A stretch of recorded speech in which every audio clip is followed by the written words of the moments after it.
বর্তমানে বাংলাদেশে কি হচ্ছে, ভাস্কর্য নিয়ে সরকারি দল এবং আলেম ওলামারা একটা মুখোমুখি অবস্থানে পরিণত হয়েছে, যেটা দেশের জন্য একটা অশনি সংকেত। আমরা দেখেছি আলেম ওলামারা কিন্তু তাদের জায়গা থেকে একটু নমনীয় হয়েছে।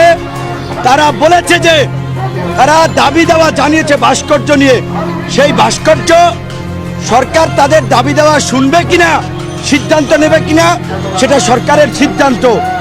তারপরেও কেন এইভাবে আলেম ওলামাদেরকে আবার নির্বিচারে গালিগালাজ করে, কুরুচিপূর্ণ মন্তব্য করে সমাজে ইসলাম ধর্ম বিদ্বেষ ছড়ানো হচ্ছে, এবং এই বিদ্বেষ ছড়াচ্ছে আওয়ামী লীগ, যুবলীগ, ছাত্রলীগ, ক্ষমতাসীন দল। তারা আজকে ক্ষমতায় থাকতে ধর্মীয় বিদ্বেষ ছড়াচ্ছে, ধর্মীয় সহিংসতার পটভূমি রচনা করছে। কুষ্টিয়াতে বঙ্গবন্ধুর ভাস্কর্য যেই দুষ্কৃতিকারীরা ভেঙেছে, আমরা তাদের যথোপযুক্ত বিচার চাই। এর সাথে যারাই জড়িত আমরা তাদের বিচার চাই, এবং এই ঘটনার বিচার বিভাগীয় তদন্ত করতে হবে। এই ঘটনাকে উদ্দেশ্য প্রণোদিত ভাবে ঘটিয়েছে কিনা, সমাজের শান্তি শৃঙ্খলা বিনষ্ট করার জন্য, সমাজে একটা সংঘাত ঘটনার জন্য কেউ ঘটিয়েছে কিনা, সেজন্য এই ঘটনাটা বিচার বিভাগীয় তদন্ত আমরা দাবি করছি আজকের এই জায়গা থেকে। এবং গতকালকে যেই শ্রমিকদের উপরে নির্বিচারে হামলা হয়েছে, এখানে একজন মুরব্বীকে দেখেছেন, আমার মায়ের চেয়েও বয়সী বড়, এরকম অনেক মহিলাকে, অনেক নারীকে মারধর করা হয়েছে। পাকিস্তানি হানাদারদের মতো তাদের কাপড় টেনে ছেঁড়া হয়েছে। আমরা ভিডিওতে দেখেছি মাদ্রাসা শিক্ষক, সেই শিক্ষকদের উপরে হামলা চালিয়েছে। আমরা পুলিশ ভাইদের প্রতি একটা প্রশ্ন রাখতে চাই, আজকে আপনি পুলিশের চাকরি করছেন, আপনিও তো কোনো শিক্ষকের ছাত্র, আপনিও তো কোনো শিক্ষা প্রতিষ্ঠান থেকে উঠে এসেছেন, কিভাবে এত পাষণ্ড হলেন?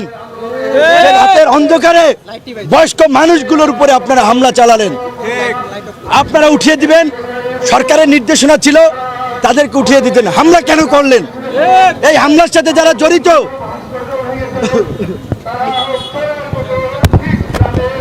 এই এটা অন্য কেউ ধরে, এখানে অন্য সমস্যা নেই না, যে আমরা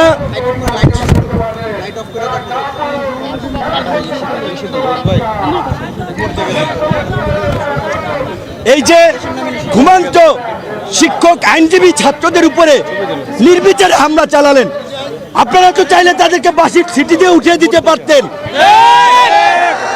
আমরা আজকে পুলিশ প্রশাসনকে বলতে চাই, পুলিশের মধ্যেও কিছু অসাধু অফিসার, কর্মকর্তা, কর্মচারী রয়েছে যারা অতি উৎসাহী হয়ে অনেক অনাকাঙ্ক্ষিত পরিস্থিতি ঘটায়। সেই পুলিশদের বিরুদ্ধে ব্যবস্থা নিতে হবে, এবং ডিএমপি কর্তৃপক্ষ অগণতান্ত্রিকভাবে সরকারের স্বৈরাচারী সিদ্ধান্ত বাস্তবায়নের জন্য যে সভা সমাবেশের উপর নোটিশ দিয়েছে, তারপরে দাবি জানাই।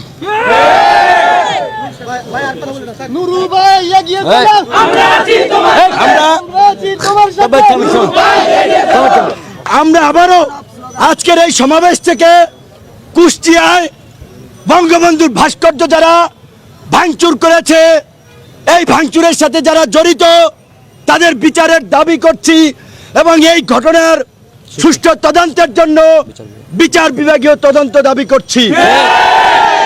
আমরা জানি না কারা ভেঙেছে, কিন্তু আমাদের ধারণা এই সমাজের শান্তি শৃঙ্খলা নষ্ট করার জন্য, দেশে একটা সংঘাত ঘটানোর জন্য পরিকল্পিতভাবে ধর্মীয় উস্কানি দেওয়া হচ্ছে। কাজী এই ঘটনার বিচার বিভাগীয় তদন্ত করতে হবে। প্রেস ক্লাবে আন্দোলনরত শ্রমিকদের যৌক্তিক এবং ন্যায়সঙ্গত দাবি দেওয়া মেনে নিতে হবে।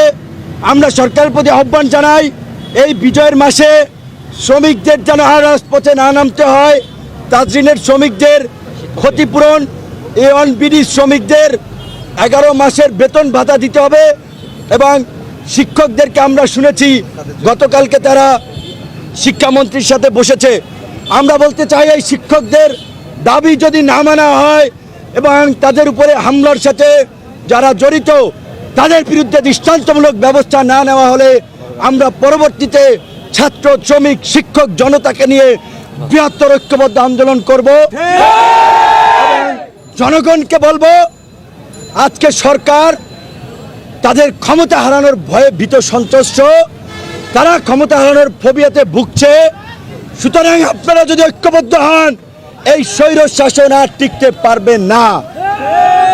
এবং সরকারকে বলবো, আপনারা যদি সম্মানজনক বিদায় চান, অতি দ্রুত সকল রাজনৈতিক দল সংগঠনগুলোকে নিয়ে নির্বাচনকালীন নিরপেক্ষ সরকার ব্যবস্থার জন্য একটি কার্যকর পদক্ষেপ নিন।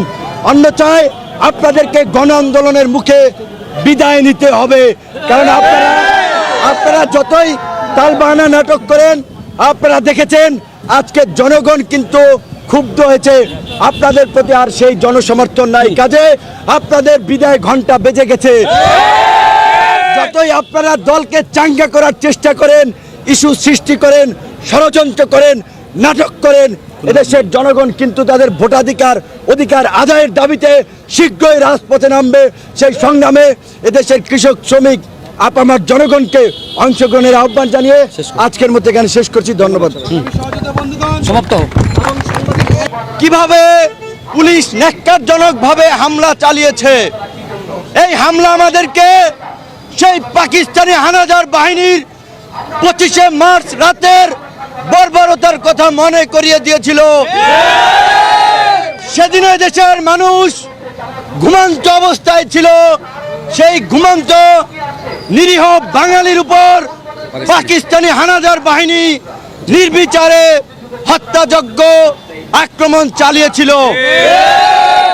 আমরা খুব আশ্চর্যের সাথে লক্ষ্য করেছি, বর্তমানে মুক্তিযুদ্ধের সরকার, নামধারী সরকার ক্ষমতায় থাকা অবস্থায় এই বিজয়ের মাসে আমার দেশের শ্রমিক, শিক্ষক, আইনজীবীদের উপরে প্রেস ক্লাবে রাতের অন্ধকারে হামলা হয়। এইটা আমাদের 49 বছরের স্বাধীনতার জন্য লজ্জাজনক ঘটনা। সরকার আজকে কারো কথা শুনতে চায় না, তারা আজকে ক্ষমতা হারানোর ফোবিয়াতে ভুগছে।